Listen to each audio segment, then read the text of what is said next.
satisface de un modo tan óptimo como la ruta que hace el guagua número 83.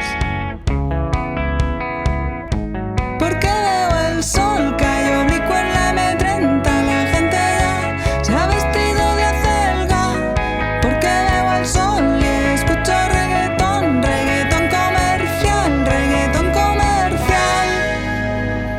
Querría montar un comando, escumo organizado y arrancar todas las flores del mal.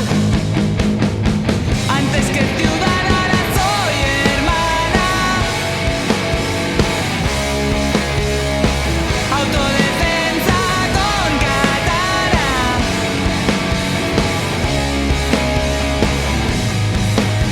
Quizás han entendido que detesto el reggaetón, que soy chica indie pop, indie folk fanática, cardio indie psicotrópica.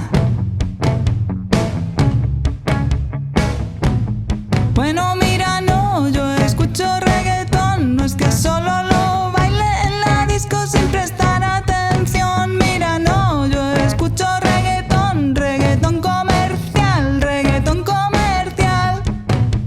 Tú lees a Bukowski, yo escucho reggaetón. Tú lees a Bukowski, yo escucho reggaetón.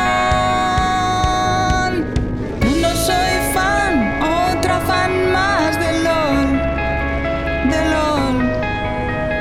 Yo no soy